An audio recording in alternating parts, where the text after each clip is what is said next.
ഓം നമോ ഭഗവതേ വാസുദേവായ. പ്രിയ സജ്ജനങ്ങളെ, എല്ലാവർക്കും നമസ്കാരം.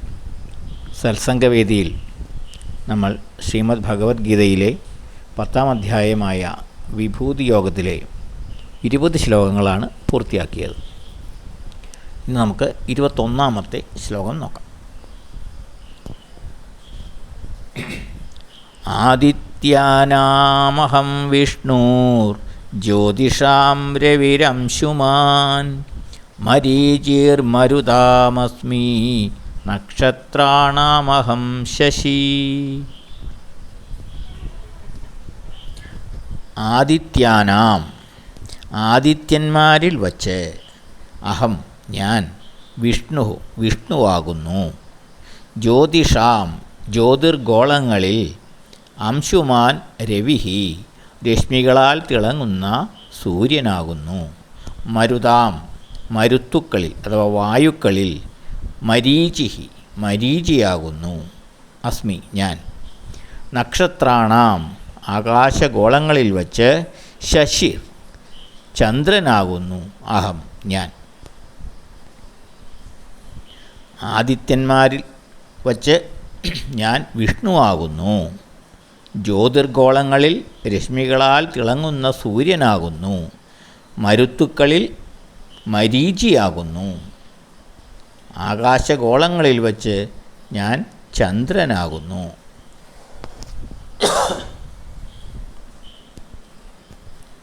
ആദിത്യന്മാരിൽ വച്ച് ഞാൻ വിഷ്ണുവാകുന്നു.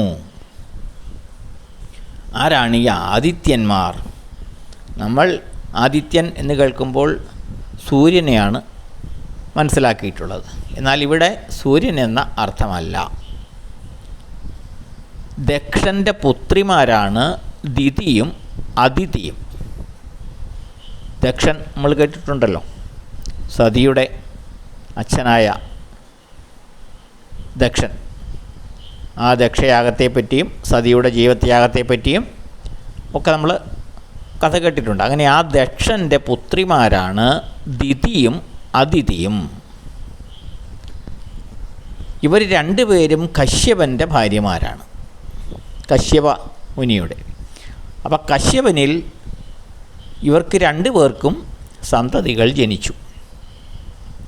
ദിതിയുടെ പുത്രന്മാർ ദൈത്യന്മാരെന്നറിയപ്പെട്ടു. ദൈത്യന്മാരെന്ന് വെച്ചാൽ അസുരന്മാർ. അപ്പോൾ ദിതിയുടെ പുത്രന്മാരാണ് ദൈത്യന്മാർ അഥവാ അസുരന്മാർ. അദിതിയുടെ പുത്രന്മാർ ആദിത്യന്മാർ എന്നറിയപ്പെട്ടു. അപ്പോൾ ആദിത്യൻ എന്ന് പറഞ്ഞാൽ അദിതിയുടെ പുത്രൻ എന്നാണ് അതിനർത്ഥം. സൂര്യൻ എന്ന അർത്ഥമല്ല എന്ന് മനസ്സിലാക്കണം.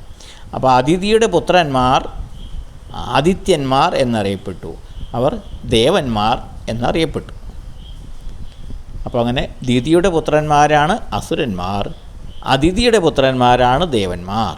അവർ ആദിത്യന്മാർ എന്നാണ് അറിയപ്പെടുന്നത്. അദിതിക്ക് 12 മക്കളാണ് ഉണ്ടായത്. അവർ 12 ആദിത്യന്മാർ എന്നാണ് അറിയപ്പെട്ടത്. 12 എന്ന് പറഞ്ഞാൽ 12. 12 ആദിത്യന്മാർ, 12 അദിതിയുടെ പുത്രന്മാർ എന്ന് അറിയപ്പെട്ടു.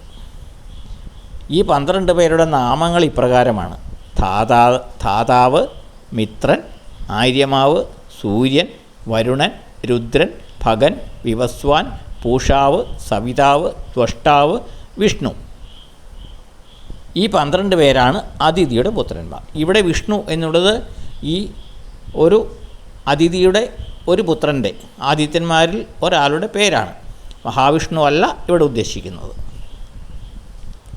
ഈ 12 പേരിൽ ഏറ്റവും ശ്രേഷ്ഠനായിട്ടുള്ളത് വിഷ്ണു എന്ന ആദിത്യനാണ്.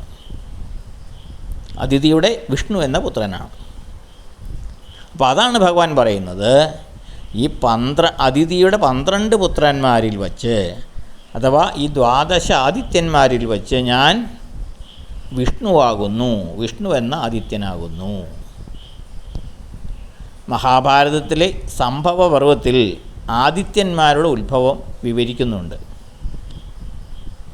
അത് വേണമെങ്കിൽ നമുക്ക് റെഫർ ചെയ്യാവുന്നതാണ്. ജ്യോതിർഗോളങ്ങളിൽ വച്ച് അതായത് സ്വയം പ്രകാശിക്കാൻ കഴിവുള്ള ഗോളങ്ങളിൽ വെച്ച്, ജ്യോതിർഗോളങ്ങളിൽ വെച്ച്, അതാണ് ജ്യോതിർഗോളം എന്ന് പറയുന്നത്. സ്വയം ജ്യോതി അഥവാ പ്രകാശത്തെ അഥവാ പ്രകാശിക്കാൻ കഴിവുള്ള ഗോളങ്ങൾ, അതാണ് ജ്യോതിർഗോളങ്ങൾ. ആ ജ്യോതിർഗോളങ്ങളിൽ വച്ച് ഏറ്റവും തേജസ്സാർന്ന സ്വന്തം രശ്മികളാൽ തിളങ്ങുന്ന സൂര്യനാകുന്നു ഞാൻ. ഈ ആകാശഗോളങ്ങളിൽ വച്ച്, ജ്യോതിർഗോളങ്ങളിൽ വച്ച് ഞാൻ സൂര്യനാകുന്നു. പ്രപഞ്ച അന്തരീക്ഷത്തിൽ 50 വിധം മരുത്തുകൾ അഥവാ വായുക്കൾ ഉണ്ട് എന്നാണ് പറയുന്നത്. അവയിൽ പ്രധാനി ആണ് മരീചി എന്ന വായു. അപ്പോൾ വായുക്കളിൽ വച്ച് ഞാൻ മരീചിയാകുന്നു. രാത്രികാലങ്ങളിൽ തിളങ്ങിക്കാണുന്ന ആകാശഗോളങ്ങളിൽ നമുക്ക് വ്യക്തമായി കാണാവുന്നത് ചന്ദ്രനെയാണ്. അപ്പോൾ അതിനാൽ ആ ഗോളങ്ങളിൽ വച്ച് ഞാൻ ചന്ദ്രനാകുന്നു. ഇതാണ് ഈ ശ്ലോകത്തിൽ ഭഗവാൻ പറയുന്നത്. അപ്പോൾ മുൻ ശ്ലോകത്തിൽ പ്രപഞ്ചത്തിലുള്ള സകലതും ഞാനാകുന്നു എന്നാണ് ഭഗവാൻ പറഞ്ഞത്. ഇപ്പോഴെന്താണ് ചില വസ്തുക്കൾ മാത്രം ഞാനാണ് എന്ന് എടുത്തു പറയുന്നത്? മറ്റുള്ളവ ഭഗവാന്റെ ഭാഗമല്ലേ? സംശയം ഉണ്ടാകാം. അനേകം വസ്തുക്കളും സംഭവങ്ങളും വ്യക്തികളും നമ്മുടെ ദൃഷ്ടിയിൽ കൂടി കടന്നു പോകാറുണ്ട് ദിവസേന.